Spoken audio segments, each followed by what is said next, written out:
Hello, and welcome back to Chapter 10 of the Assassination Simulation. Chapter 10.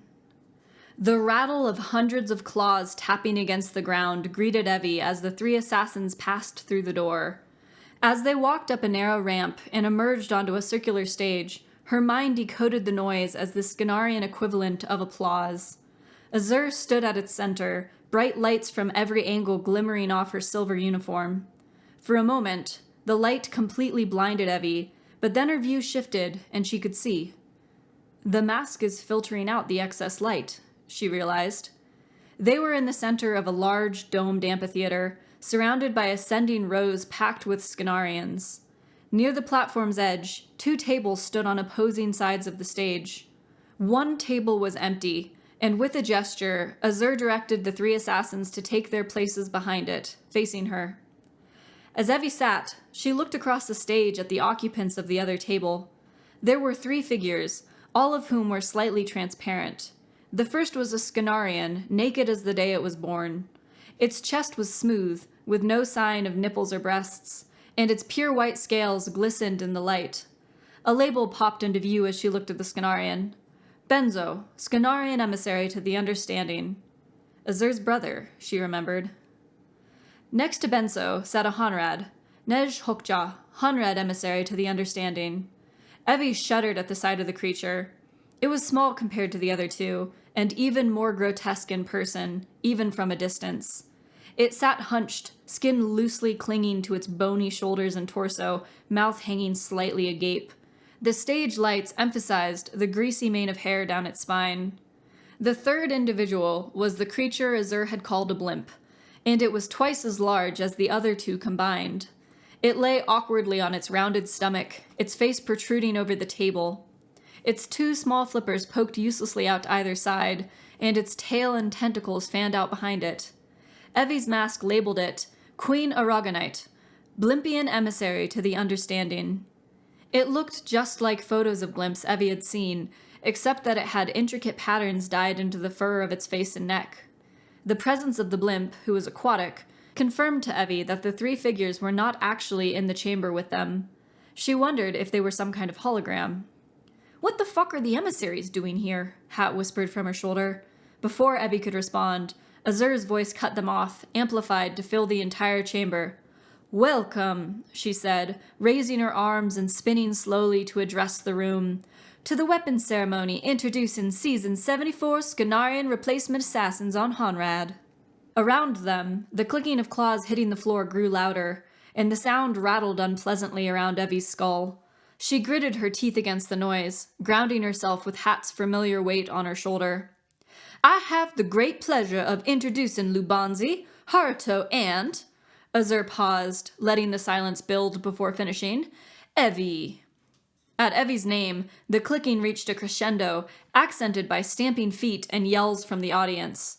Azur raised her hands into the air as if conducting an orchestra, basking in the noise for a moment before slowly lowering her arms back down. At the gesture, the cacophony died out, returning the room to silence. "A prestigious panel honors us this evening. We weren't expecting such important individuals to take time out of their busy schedules, but we are flattered that they have." Azur had a smile plastered across her face, and her showmanship was impeccable. However, as she spoke the last sentence, Evie was close enough to see the smile momentarily flicker into a grimace. The slip wouldn't have been visible to anyone farther away. "We're going to start with Lubanzi. For your review, Lubanzi's origin story." Azur strode out of the stage's center, taking a seat in a chair that grew next to Haruto as the surrounding lights dimmed. Above them, a section at the dome's apex descended and flickered to life. It reminded Evie of a display in a sports arena, with multiple screens, so that everyone in the audience had a view of what was being shown. For a second, she craned her neck, trying to make out the screen above before noticing with relief that the visual was also being displayed on the tabletop in front of them. Next to her, Lubanzi stiffened. The screen resolved into a bowling alley. A group of teenagers sat around a lane, talking and laughing in a language Evie couldn't understand, but recognized as Afrikaans. All of them were drinking out of red solo cups, and their uncontrolled movements and slurred words made it immediately clear that they weren't drinking water. It took Evie a moment to recognize Lubanzi in the crowd, dressed in a t-shirt and shorts. Lubanzi rose to take his turn. He was obviously drunk, so much so that it took him a few tries to get to his feet. He stumbled over to the rack that held the bowling balls, pulled one off, and made an embarrassingly poor attempt to throw the ball down the lane. Behind him, his friends laughed. Lubanzi's second attempt was, if possible, even worse. A young man dressed in a blue t-shirt sat closest to the lane and made what sounded like a rude comment that made the rest of the group laugh harder. A goofy smile stretched across Blue Shirt's face, but Lubanzi seemed to take his comment seriously. He scowled at his friend, then took a step back towards his seat. The young man in the blue t-shirt stuck his leg out, and Lubanzi went sprawling onto the floor. More laughter ensued as Lubanzi struggled to get back to his feet. Blue Shirt taunted Lubanzi again, and this time Lubanzi responded with an alcohol-fueled snarl. Blue Shirt stood unsteadily and responded, his slurred voice now also angry. Lubanzi pushed him, and Blue Shirt pushed back. It only took a moment for the pushing to dissolve into a drunken fight. Around them, their friends laughed and made a few half-hearted attempts to break up the two young men now wailing at each other with clumsy fists. Then, Blue Shirt struck a lucky punch to Lubanzi's eye. To Evie, it looked more like an accident than an intentional blow, but it sent Lubanzi spinning backwards. Lubanzi once again lost his footing and fell, this time landing hard against the rack holding the bowling balls. Evie winced as his head hit the metal frame hard. Face twisted in pain and an alcohol-fueled rage, Lubanzi used the rack to pull himself to his feet. One of his hands landed on a bowling ball. His fingers slipped into the grip and clamped down. He stood and spun, ball in hand, in a wild, uncoordinated circle. Crunch. Blue Shirt had stepped forward and bent down, as if to see if Lubanzi was okay. The bowling ball collided with the side of his head. He dropped like a stone. For a moment, none of their other friends reacted. Slowly, one of them crouched down, calling out to Blue Shirt, nudging him to get a response. Blue Shirt didn't move. Neither did Lubanzi. Around him, his friends' voices grew louder, more panicked. Lubanzi remained frozen in place, his confused eyes flicking between his friend and the ball still gripped in his white-knuckled hands. His friends pulled out phones and talked urgently into them. Lubanzi sank to his knees, dropping the bowling ball to one side. "Jabari," he whispered, his voice barely audible, as the screen faded to black. Evie was only vaguely aware of the clattering applause that erupted all around them. She was too shocked to move.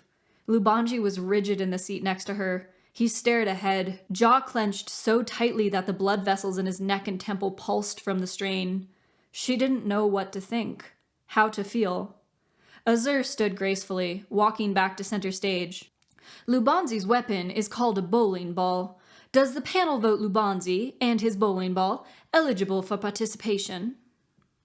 Evie tried to focus back on the weapons ceremony. She would have time to work through her feelings later. At the table across from them, she watched the three individuals that made up the panel. They looked thoughtful, but in a way that felt performative. Everyone knew this was a formality, but that didn't stop Azur's brother, Benso, from making a show out of rubbing his chin pensively. Even the blimp's body language was understandable. It folded a tentacle forward and rested its chin on the end in an inadvertent parody of the Greek statue, the Thinker. The only one not putting on a show was the Honrad. The creature sat, expressionless, for a few moments before rising to its four legs and speaking first. "The Honrad vote Lubanzi and his weapon eligible," the Honrad said, its voice wet and raspy. Benso flicked his tongue, looking annoyed that the Honrad had broken the suspense. He stood next and proclaimed, "The Scanarians vote that Lubanzi and his bowling ball are eligible for participation." Enthusiastic applause followed his words. After another beat, a beautiful sound echoed around the chamber, coming from the blimp. The sound reminded Evie of whale song, but higher-pitched and more melodic. Evie had only a moment to appreciate the haunting beauty of the creature's speech before subtitles popped into existence at the bottom of her field of vision, making her jump. The blimps deem Lubanzi and his weapon eligible for participation. Blimps can't physically articulate common, Hat whispered into Evie's ear. They have to rely on translators, like the one in your mask. Evie nodded thoughtfully. The mask was proving useful. A movement at center stage caught Evie's eye, and she turned her attention back to Azur. Next to the Scanarian, a pillar grew from the floor, stopping as it reached her waist. It thickened and opened, settling into the form of a pedestal on which now sat the bowling ball from the video. It was mottled blue and red, with nothing particularly notable about it. A bowling ball is made of hardened resin, with holes so it can be gripped and thrown, said Azur, slowly walking in circles around the ball. Despite its simplicity, our engineers managed to think of a few upgrades. The audience chuckled. This bowling ball has undergone treatments, making it effectively indestructible. We also got approval to make its mass variable. It can go from light as a feather. Azur spun and picked up the bowling ball, brandishing it easily above her head, to much heavier. She let the ball drop, and it landed on the stage with a loud thud, burying itself halfway into the floor. To show off the ball's 2 upgrades, I'm going to need Lubanzi's help, Azur said, smiling coyly around her. I'm afraid that I don't have the necessary equipment. She brandished her 4-fingered hands apologetically. Amaya whispered into Lubanzi's ear. He took a deep breath, nodded, and stood stiffly as Amaya jumped from his shoulder onto the table. He took a moment to compose himself, straightened his shoulders, and strode onto the stage. For the first time, Evie noticed his frame had also filled out in the last 2 months. He looked tall and powerful, and his ebony skin contrasted beautifully against the white mask and clothing. Evie couldn't imagine what he must be going through right now, but at the moment, he projected nothing but confidence. She felt a warm glow of pride spreading through her as she watched him. Lubanzi stopped next to Azur, who leaned in and said something that only Lubanzi could hear. A second later, the pillar that had held the bowling ball rippled and produced a black glove. Lubanzi took it and put it on. As we have just shown, this bowling ball can get quite heavy, said Azur, her voice once again projected for everyone to hear. To use it effectively, Lubanzi's fingers are going to need some reinforcement. This glove will add support and strength to Lubanzi's fingers, hand, and wrist, allowing him to throw more effectively than he would have been able to otherwise. Lubanzi bent down and scooped up the bowling ball, spun, and hurled it out over the audience. Hours of working on his throwing form with his trainer paid off. The ball moved so fast it was hard to see. There was another loud thwack as the ball hit the wall of the amphitheater. The wall caved inwards, catching the ball in a sizable crater, and the crowd around them murmured appreciatively. The glove contains the controls to adjust the ball's mass.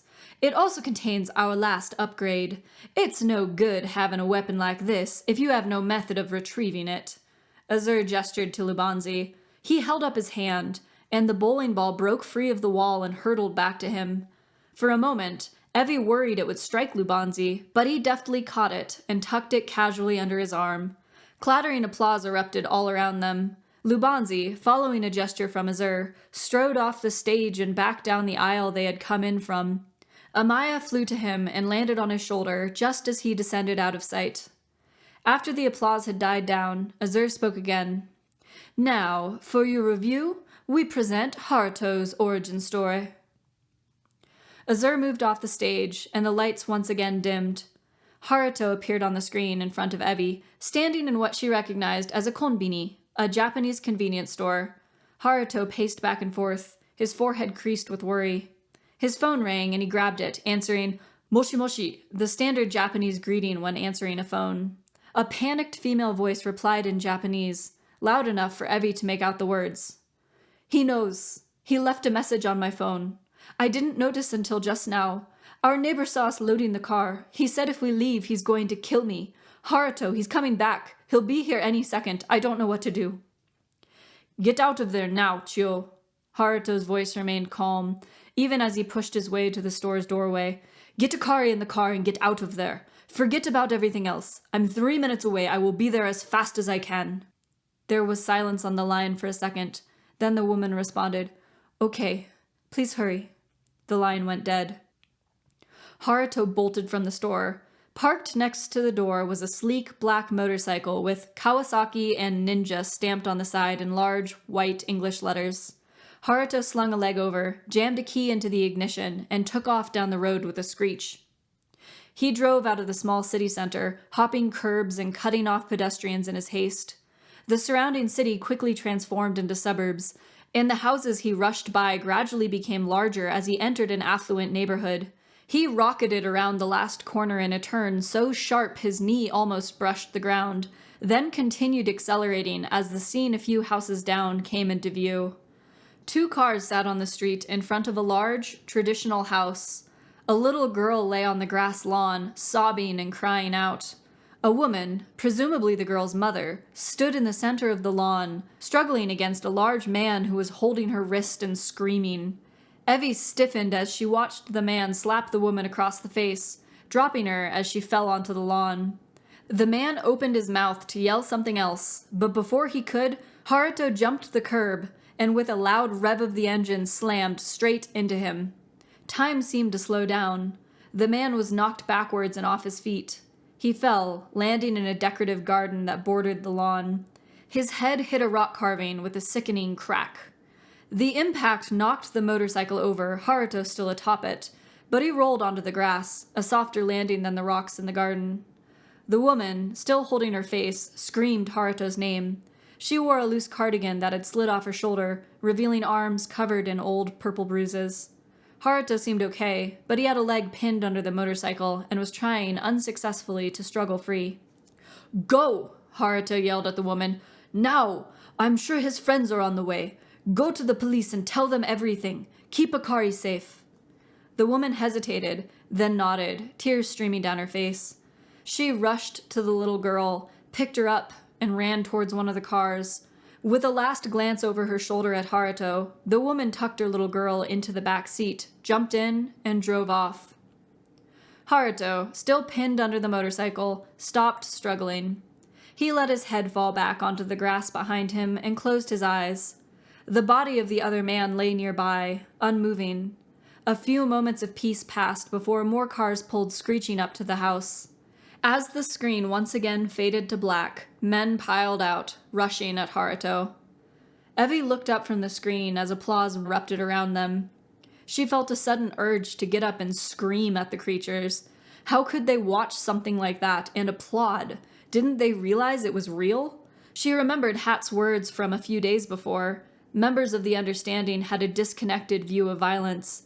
To them, it was entertainment. It still made her sick. Her eyes turned to Haruto. He sat, still as a stone, next to her. His actions seemed admirable, on the surface at least. Lubanzi had killed his friend in a terrible accident. She had stabbed a man because her anger had grown out of control. Of the 3 of them, Haruto's murder was by far the most understandable.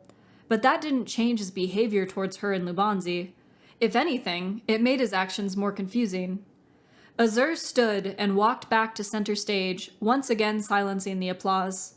Haruto's weapon is called a motorcycle, a 1992 Kawasaki ZX-11, as he described it to me.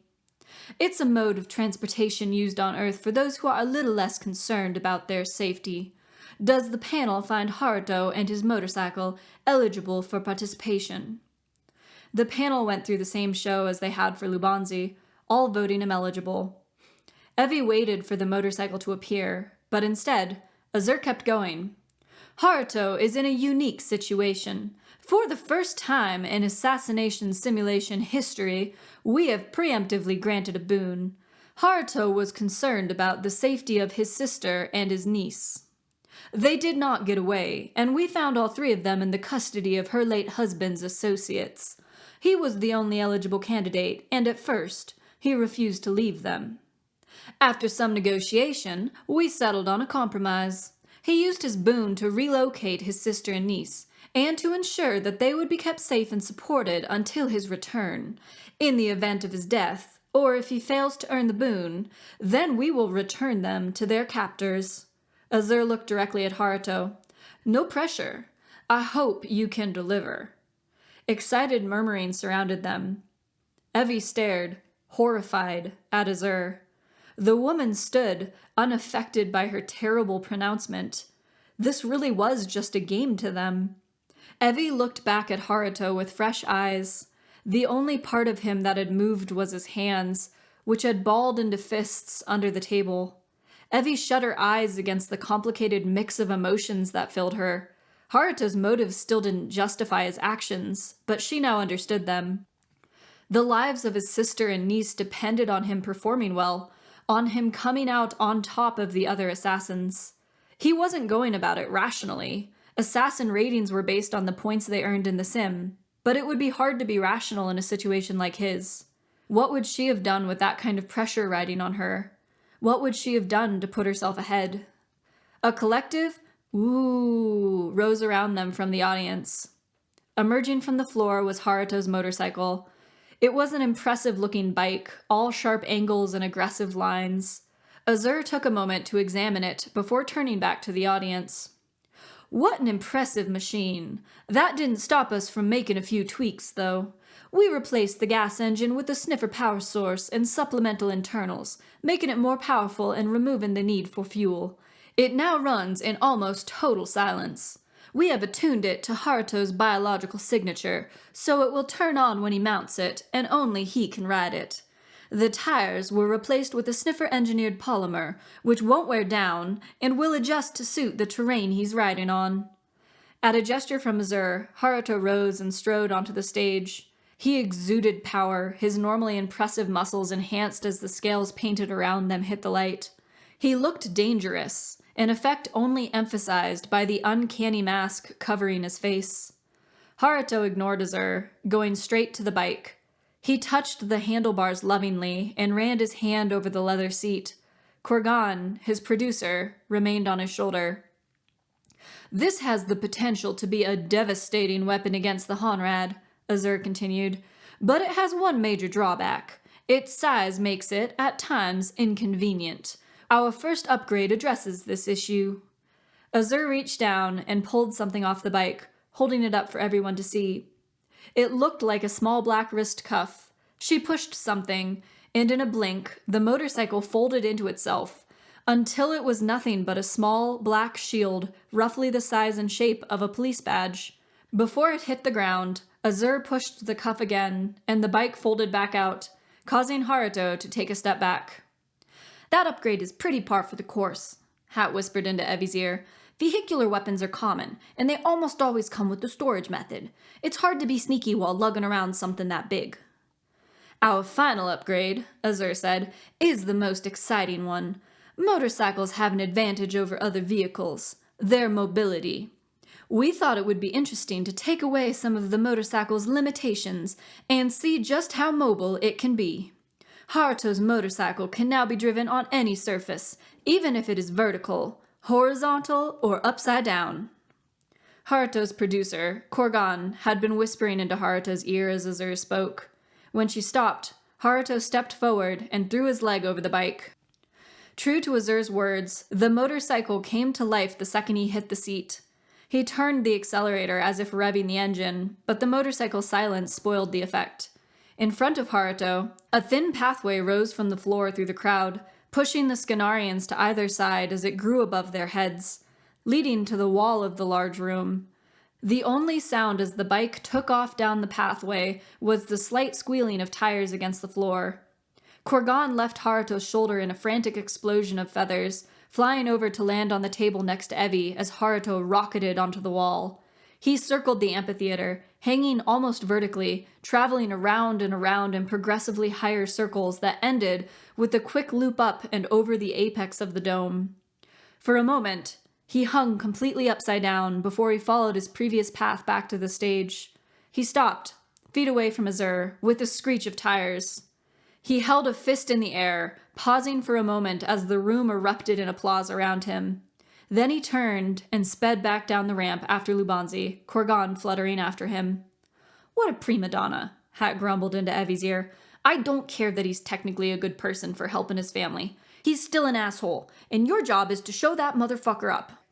"Hat, my weapon is an umbrella. How the hell do you expect me to do that?" Evie felt butterflies fluttering in her stomach. "Oh, don't worry about that," Hat waved his wing dismissively. Amelia is going to do all the heavy lifting. All you need to do is look intimidating and follow her lead. Evie stared at the bird, trying to process the ramifications of his words, but Azur's voice once again broke the silence. And now, for the moment we have all been waiting for, I am so excited to introduce our third assassin. For your consideration, I present Evie's origin story. The screen flickered to life once again. Evie, beneath the mask, shut her eyes. She knew what had happened and had no desire to watch it again. The sounds of a train, followed by rain and city noises, filled the room. She heard her feet climbing the stairs, the rattle of keys, and then the man's voice. She tried to tune it out, tried not to hear the sounds of her killing him.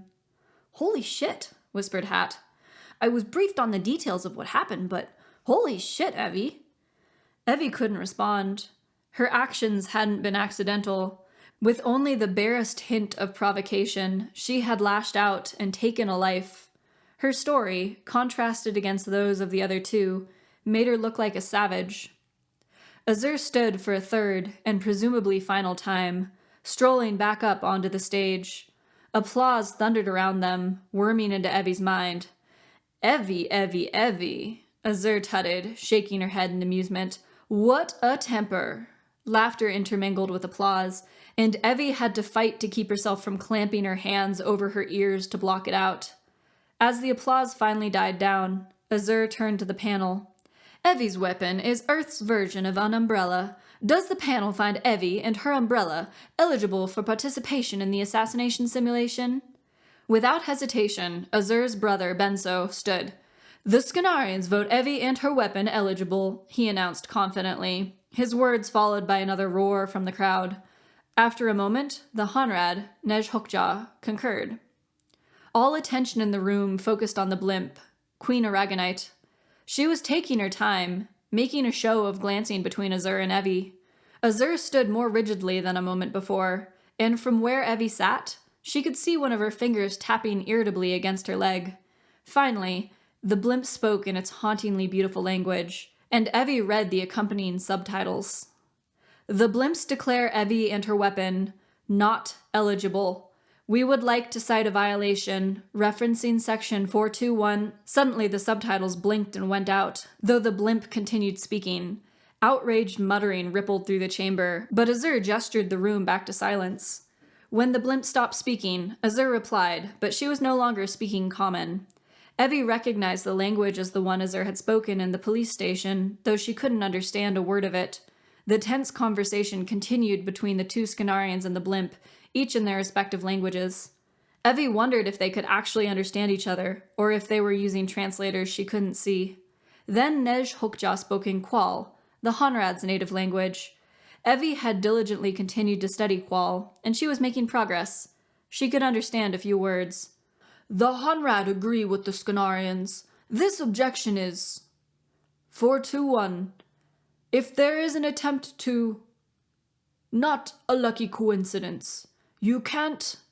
simply because you dislike the assassins." Azur and her brother nodded in agreement. The blimp crossed its tentacles, looking petulant. The Scanarians and the blimp went back and forth for another minute, before a loud, new voice interrupted them.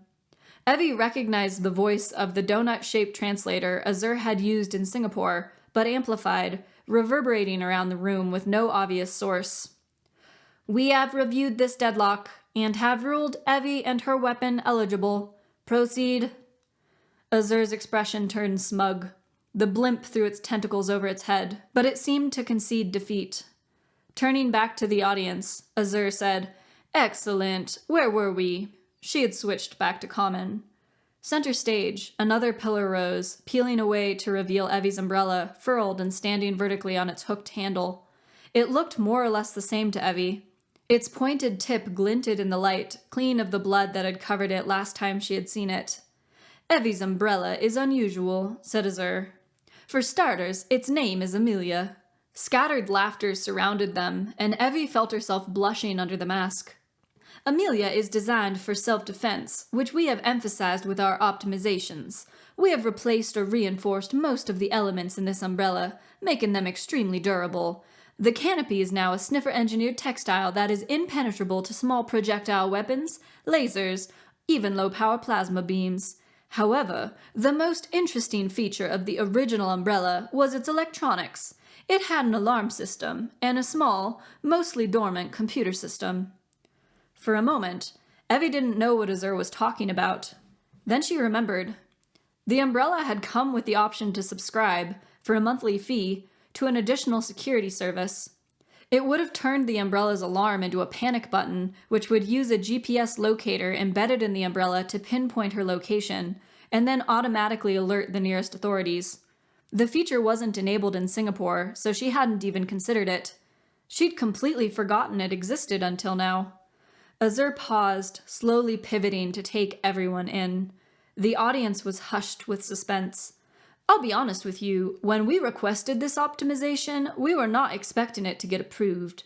Much to our surprise and delight, the sniffers agreed that since there is an existing computer system, however simple, we could replace it with a fully autonomous artificial intelligence. On the stand, the umbrella slowly opened by itself. The room went totally silent as it moved.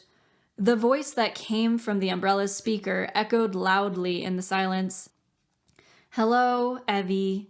My name is Amelia. It's nice to meet you. The robotic voice was different from that of the translator. It was female and had subtle intonations that hinted at underlying depth. A personality. Evie stared at her umbrella, slack-jawed. She didn't register Azur's gesture to join her on the stage at first. Hat had to dig his claws painfully into her shoulder, snapping her out of her utter disbelief. She stood and slowly walked onto the stage. From her shoulder, Hat hissed a reminder into her ear, and she did her best to fall into a slow, deliberate gait, hoping it looked at least a little intimidating. She stopped next to the umbrella, reached out, and grasped the familiar handle, pulling it off the stand. Upon closer inspection, not much of the original umbrella remained outside of the curved wooden handle. Don't do anything, whispered Hat. Just roll with it, and keep looking like a badass. And we haven't even gotten to the upgrades, said Azur from beside them. First, we decided Amelia should be able to protect Evie from more than just rain. Evie felt the umbrella move on its own, positioning itself directly above her head. A shimmering blue force field snapped into place around her, radiating down from the umbrella's canopy to encase Evie in a glowing blue bubble. This is a level 2 shield. For Evie's benefit, that means that it is completely impenetrable while it's in place. It's limited by Amelia's battery, so it must be used sparingly, but it should be a formidable tool. Hold on, said Amelia, quietly enough for only Evie and Hat to hear. The second upgrade is even better, and it speaks for itself. Azur waved her hand in a flourish. The shield winked out. Evie felt a slight pressure around them, and suddenly her feet lifted off the ground. It was as if she was standing on a surface that was barely there. She could tell that if she let go, she would fall, but she wasn't holding up her own weight. Her posture remained the same as it would be if she was simply walking through the rain. The only sign that something unusual was going on was the fact that they were now about a dozen feet in the air, ascending quickly. Evie tried to imagine what she must look like, and an image of a twisted Mary Poppins popped into her mind. She couldn't help it. Despite everything that she had seen and heard this evening, she threw her head back and started to laugh. She reached out her free hand and took a slow, dramatic curtsy. As they approached the ceiling, it opened, letting them pass through. The room below them exploded in applause.